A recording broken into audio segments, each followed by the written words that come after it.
May's Diner had stood at the crossroads of Highway 58 and Desert Road for 43 years, serving truckers, travelers, and locals with the same simple promise: good food, strong coffee, and a place where everybody was welcome. The building wasn't much to look at. Faded blue paint, a neon sign that flickered on humid nights, and a parking lot more gravel than asphalt. But it was the heart of Barstow, California, and everyone who lived there knew it. If this story touches your heart, please leave a like and share your thoughts in the comments below. Your support helps us bring more stories of courage and protection to those who need them. Sarah Chen had owned the diner since her husband passed 4 years ago, running it with the help of her son Lucas and a rotating cast of waitresses. At 48, Sarah was fighting a battle she hadn't told many people about: stage 2 breast cancer that was draining her savings as fast as it was draining her strength. The chemotherapy left her exhausted, but she refused to close the diner. It was all she had. Lucas Chen was 9 years old, small for his age, with his father's dark eyes and his mother's determined chin. He had started helping at the diner 6 months ago, when his mother's illness made it impossible for her to work full shifts.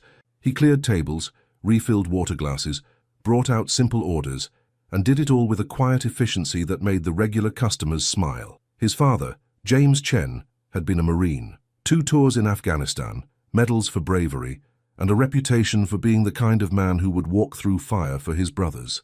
He had also been a member of the Hells Angels, not a contradiction but a continuation of loyalty. When he died in a training accident 4 years ago, the Angels had shown up to his funeral 300 strong, and they made a promise to Sarah. James's family would always be protected. Today was a Tuesday, slow and hot, the kind of afternoon that made the air shimmer above the asphalt. Lucas was wiping down table 6 when the Bentley pulled into the parking lot. He watched through the window as a man in an expensive suit stepped out, looked around with obvious disgust, and walked toward the entrance. Richard Thornton was 62 years old and worth approximately $4 billion. He had inherited most of it from his father and maintained it through ruthless business practices. He was traveling from Los Angeles to Las Vegas for a meeting, and his driver had insisted they stop. The diner was the only option for miles. Thornton pushed through the door and immediately wrinkled his nose at the smell of grease and coffee. His eyes swept the room with contempt: the worn booths, the faded photographs on the walls, the simple people eating simple food. He spotted an empty table in the corner and walked toward it, not waiting to be seated. Lucas approached with a glass of water and a menu, just as his mother had taught him. "Good afternoon, sir. Welcome to May's Diner. Can I start you with something to drink?" Thornton didn't look at him. "Coffee, black, and make sure it's fresh. I won't drink anything that's been sitting on a burner." "Yes, sir, I'll bring a fresh pot right away." Lucas hurried to the kitchen, where his mother was resting on a stool, her face pale from her morning treatment. "Mama, the man at table 8 wants fresh coffee. Should I make a new pot?"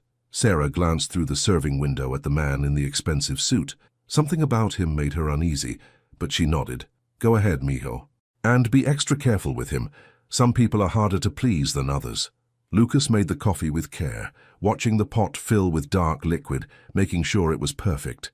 He carried it to table 8 on a small tray, concentrating hard on not spilling a single drop. But as he reached the table, his foot caught on the uneven floor, a spot that had needed fixing for months, and he stumbled. The coffee pot tilted. A small splash of hot liquid hit the edge of the table, and a few drops landed on the white tablecloth, near Thornton's sleeve.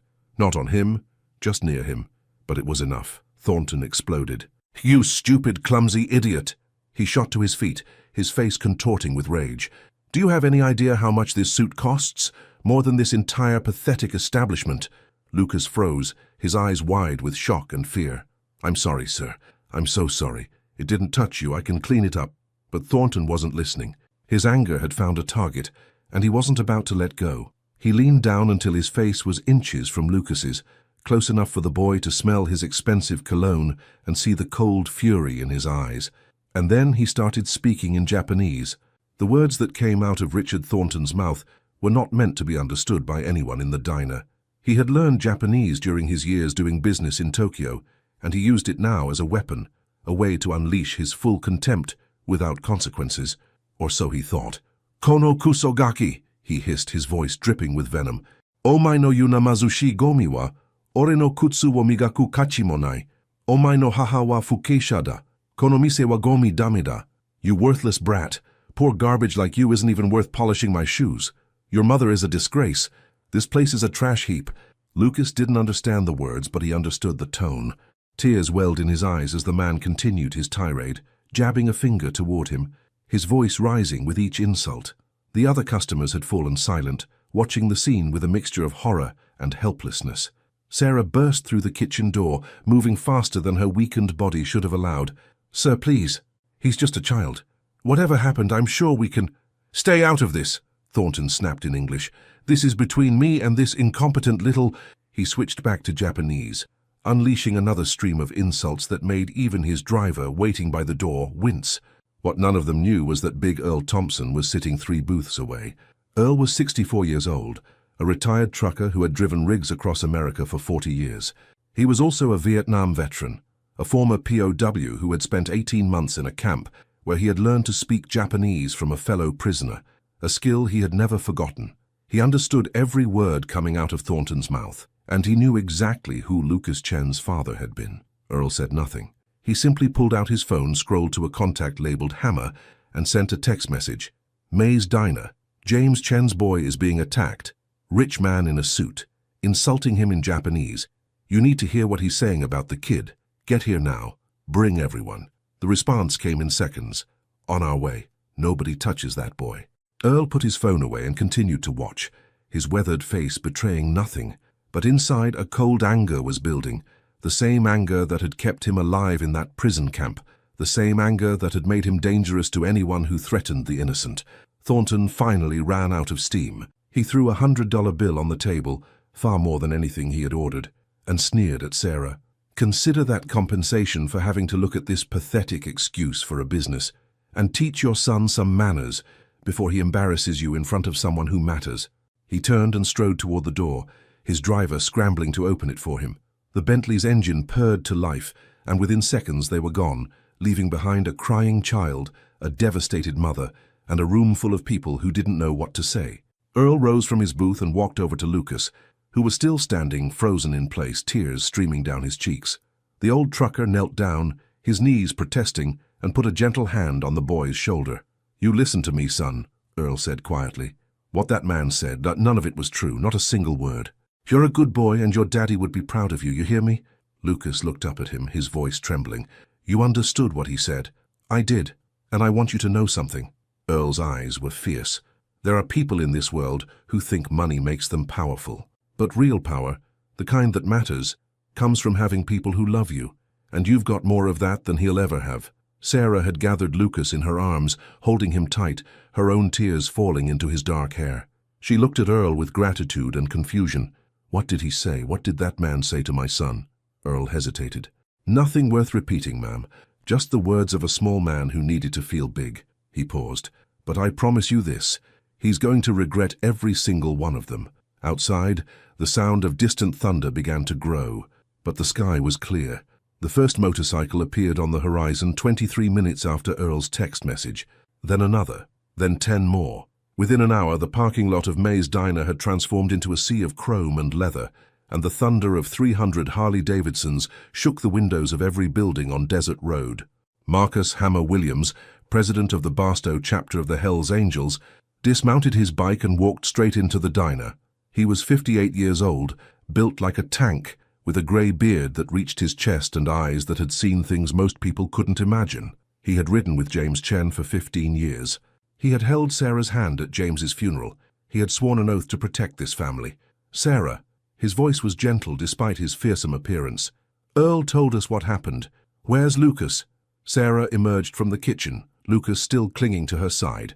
The boy's eyes went wide as he saw the massive biker, but there was no fear in his expression, only recognition. Uncle Hammer, his father had called this man. Uncle Hammer, who had taught Lucas to ride a bicycle, who had shown up every Christmas with presents, who had never forgotten a birthday. Hammer knelt down to Lucas's level, just as Earl had done. "Hey, little man, I heard you had a rough day." Lucas nodded, fresh tears threatening to spill. "A man yelled at me, Uncle Hammer. He said mean things in a different language. I didn't understand, but they sounded really bad." Hammer's jaw tightened, but his voice remained soft. "Earl told me what he said, and I want you to know something. That man was wrong. Everything he said was a lie. You're a brave kid, Lucas. You're helping your mama when she needs it most. Your daddy would be so proud of you. Really? Really? And you know what else? That man is going to apologize to you in person, in front of everyone. Lucas looked confused, but he left. He drove away. Hammer smiled, but there was no warmth in it, only cold determination. He didn't get very far. See, there's only one road out of Barstow heading toward Vegas, and right now, 300 of your daddy's brothers are blocking it. That fancy car isn't going anywhere until we say so. Outside, the scene was extraordinary. The motorcycles had formed a wall across Highway 58, stretching from one side of the road to the other. Local police had arrived, taken one look at the situation, and decided to direct traffic rather than intervene. Sheriff Tom Bradley had known James Chen too. He understood exactly what was happening and why. Thornton's Bentley sat idling in front of the blockade, the driver looking terrified, the billionaire himself red-faced with fury. He had already called the police, his lawyers, and threatened to have every single biker arrested. None of it had made any difference. Hammer walked out of the diner and approached the Bentley, flanked by 20 of his brothers. He knocked on the tinted window with one massive knuckle. The window rolled down an inch. "This is illegal," Thornton hissed. "I'm calling the governor. I'm calling the FBI. You people will spend the rest of your lives in prison." "You can call whoever you want," Hammer replied calmly. "But here's how this is going to work. You're going to get out of this car. You're going to walk back to that diner. And you're going to apologize to that little boy, in English, so everyone can hear. You're going to tell him you were wrong, that you're sorry, and that he's a good kid. And then, only then, will we let you through." "I will do no such thing. Do you have any idea who I am?" Hammer leaned closer, his voice dropping to a growl. "I know exactly who you are. You're a man who insulted a 9-year-old boy in a language you thought no one would understand. You called him garbage. You called his mother a disgrace. You said things that would make most men want to tear you apart." He paused. "I also know who that boy's father was. James Chen was my brother, and we protect our own." The color drained from Thornton's face. "This is extortion." "No, this is consequences. Something you've probably never had to deal with in your life." Hammer straightened up. "You've got 1 hour. After that, we start making phone calls of our own. I wonder what the media would think about a billionaire screaming at a child who's helping his sick mother pay for her cancer treatment. I wonder what your business partners in Tokyo would think about the things you said in Japanese." He turned and walked back toward the diner, leaving Thornton alone with his driver and his choices. The hour was almost up, and 300 motorcycles weren't going anywhere. 53 minutes had passed since Hammer delivered his ultimatum. Inside the Bentley, Richard Thornton sat in silence, his mind racing through options that didn't exist. His lawyers were 3 hours away. The local police had made it clear they weren't going to intervene. His calls to the governor's office had gone unanswered, and the wall of motorcycles blocking the highway showed no signs of moving. His driver, a man named Peterson who had worked for the Thornton family for 20 years, finally spoke. "Sir, if I may, perhaps it would be easier to simply apologize. We could be in Las Vegas within 2 hours and put this whole unpleasant business behind us." "Apologize?" Thornton's voice cracked with disbelief. "To a child, in front of these criminals? Do you have any idea what that would do to my reputation?" Peterson chose his next words carefully. "With respect, sir, your reputation might suffer more if this situation escalates." The man mentioned media coverage. "If this story gets out, a billionaire insulting a 9-year-old boy whose mother has cancer, the damage could be significant." Thornton fell silent. He hadn't considered that angle. His entire life, he had operated with the assumption that money could fix any problem, that wealth was an impenetrable shield against consequences. But these bikers didn't want his money. They wanted something he had never given anyone in his 62 years, a genuine apology. Outside the diner, the scene had taken on an almost festive atmosphere. Word had spread through Barstow and the surrounding towns, and locals had begun arriving to witness the standoff. Someone had set up a grill in the parking lot and was handing out hot dogs to the bikers. Children sat on their fathers' shoulders, pointing at the gleaming motorcycles with wonder. A news van from a local station had arrived and was filming the unprecedented blockade. Inside May's diner, Lucas sat in a booth with his mother, surrounded by a protective circle of leather-clad men who treated him like royalty. Big Earl had told them everything, every word the billionaire had spoken in Japanese, every insult, every piece of venom he had directed at an innocent child. The anger in the room was palpable, but it was controlled, channeled into a single purpose. Hammer sat across from Lucas, telling him stories about his father. Did you know your dad once rode through a thunderstorm for 6 hours straight just to get home for your birthday? Rain coming down so hard you couldn't see 10 feet in front of you, lightning striking all around, and James just kept going.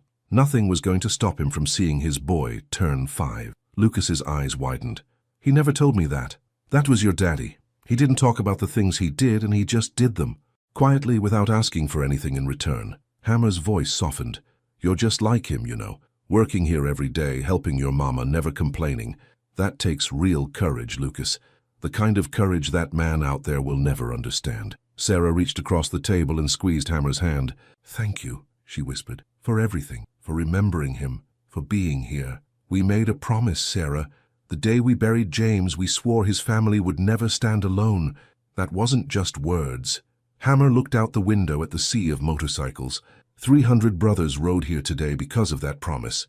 And there are 300 more who would have come if we'd asked. The door of the diner opened and a young biker rushed in. Hammer, the Bentley is moving. He's getting out of the car. The room fell silent. Lucas instinctively moved closer to his mother, his small hand gripping hers. Hammer rose to his feet, his expression unreadable. Stay here, he said to Sarah. Let me handle this first. If he's ready to do the right thing, I'll bring him in. If not, he cracked his knuckles. We'll have a longer conversation. Richard Thornton had never felt small in his entire life. He had stood in boardrooms with world leaders, negotiated deals worth billions, and commanded respect from everyone he encountered. But as he stepped out of his Bentley and faced the wall of motorcycles, the crowd of onlookers and the news cameras capturing every moment, he felt something unfamiliar crawling up his spine. Fear. Not of physical violence, though the men before him certainly looked capable of it. What terrified him was the realization that his money meant nothing here. These people didn't want his wealth, his connections, or his power. They wanted something he had spent his entire life refusing to give: accountability. Hammer approached him, stopping about 5 feet away. The other bikers formed a loose semicircle behind their president, their faces hard and watchful. The crowd had fallen silent, sensing that something significant was about to happen. You ready to make this right? Hammer asked. Thornton's jaw tightened. Every instinct screamed at him to fight, to threaten, to find some way to regain control of the situation. But Peterson's words echoed in his mind. The cameras were rolling. The story was already spreading. If he didn't end this now, on these terms, it would follow him for the rest of his life. Fine, he said through gritted teeth. Let's get this over with. Hammer studied him for a long moment. Not good enough. I need to know you understand what you're apologizing for. This isn't about saving face or making a deal. This is about a 9-year-old boy who did nothing wrong and got torn apart by a grown man who should have known better. I lost my temper. It happens. It happens? Hammer took a step closer, his voice dropping dangerously. You called that boy garbage. You said his mother was a disgrace. You said things in Japanese that I won't repeat because there are children present, and you did it because you thought no one would understand. Because you thought you could get away with it. Thornton's face reddened. How do you even know? There was a veteran in that diner. A man who spent 18 months in a POW camp learning Japanese from a fellow prisoner.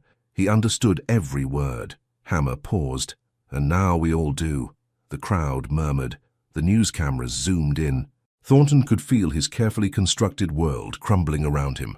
That boy's father was my brother, Hammer continued. He died serving this country, and his son has been working since he was 8 years old to help his mother fight cancer.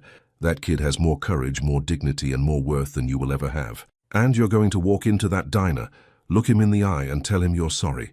Really sorry, not because we're making you, but because it's the right thing to do. Something shifted in Thornton's expression. Maybe it was the mention of James's military service. Maybe it was the image of a child working to help his sick mother. Or maybe, somewhere deep in the cold fortress of his heart, a crack had finally appeared. Take me to him, Thornton said quietly. Hammer nodded once and turned toward the diner. The crowd parted as they walked, 300 bikers forming an honor guard for an apology 4 years in the making. The bell above the diner door chimed as Hammer pushed it open.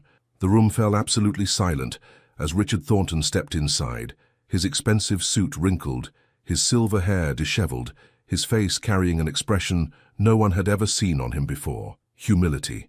Lucas was still sitting in the booth with his mother, surrounded by bikers who had become his uncles for the day. He looked up as the man who had screamed at him approached, and instinctively shrank back against Sarah's side.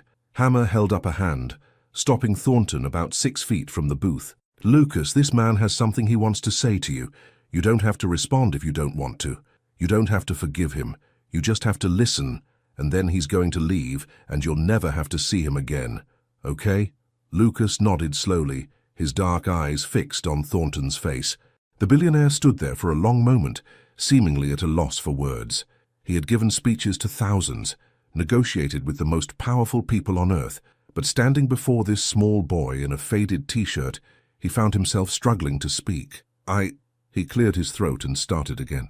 "I owe you an apology. What I said to you earlier, in English and in Japanese, was wrong. Completely wrong. You didn't deserve any of it." He took a shaky breath. "I was angry about something that had nothing to do with you.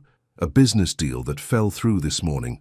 Millions of dollars lost because of someone else's mistake. And when you spilled that coffee, which didn't even touch me, I took all of that anger and I put it on you. A child who was just trying to help his mother." Thornton's voice cracked slightly. "I've spent my entire life believing that money made me better than other people, that I could say whatever I wanted, do whatever I wanted, and there would be no consequences because I could always buy my way out. But I was wrong. The things I said to you, they were cruel and they were lies. You're not worthless. You're not garbage. You're a brave young man doing something most adults couldn't do, and I'm sorry, truly sorry." The room remained silent. Lucas looked at his mother, then at Hammer, then back at Thornton. When he spoke, his voice was small but steady. "My daddy always said that being rich doesn't make you a good person. Being kind does." He paused. "I forgive you, but I hope you'll be nicer to people from now on, because words can really hurt." Thornton nodded, something glistening in his eyes that might have been tears. "You're right. Your father was a wise man." He reached into his jacket and pulled out his checkbook, but Hammer stopped him with a look. "We don't want your money. It's not for you." Thornton turned to Sarah. "I understand you're fighting cancer, and that you've been paying for treatment while trying to keep this diner running and raise your son alone. Please, let me help. Not because I'm trying to buy forgiveness, but because it's the least I can do." Sarah hesitated, her pride warring with her desperation. But then she looked at Lucas, at the circles under his eyes from working too many hours, at the worry he carried on his small shoulders, and she nodded. "Thank you," she said quietly. Thornton wrote a check and placed it on the table. Sarah glanced at the number and her hand flew to her mouth. It was enough to cover her treatment, pay off the diner's debts, and put Lucas through college. "One more thing," Thornton said, turning to Hammer. "I'd like to make a donation to whatever charity your club supports, in honor of James Chen, and in memory of a lesson I should have learned a long time ago." Hammer studied him for a long moment, then extended his hand. "We support veterans' families, widows and children of soldiers who gave everything. Sarah and Lucas are part of that family." Thornton shook his hand. "Then that's where it will go." He turned and walked out of the diner, past the crowd of onlookers, past the news cameras and into his waiting Bentley. The wall of motorcycles parted, and the black car disappeared down Highway 58 toward Las Vegas. But the story didn't end there. The video of the apology went viral within hours. Millions watched as a billionaire humbled himself before a 9-year-old boy, and millions more learned about Lucas Chen, the son of a fallen Marine who worked at his mother's diner to help pay for her cancer treatment. Donations poured in from across the country. The Hells Angels received more positive press than they had in decades, and May's Diner became a landmark, visited by travelers who wanted to eat where courage had triumphed over cruelty. Lucas never forgot that day. He never forgot the 300 motorcycles that came to defend his honor, or the man who had hurt him and then found the strength to apologize. Years later, when he graduated from medical school, the first doctor in his family, he gave a speech about the lessons he had learned at May's Diner. "My father taught me that real strength isn't about power or money," Lucas said, looking out at the crowd of graduates. "It's about standing up for what's right even when it's hard. It's about protecting the people who can't protect themselves, and it's about having the courage to admit when you're wrong and try to make it right."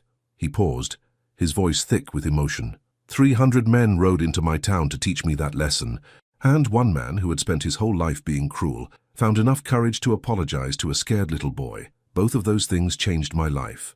Both of those things made me who I am today." In the audience, an elderly man in a leather vest wiped his eyes. Hammer had kept his promise. James Chen's son had grown into a man his father would have been proud of.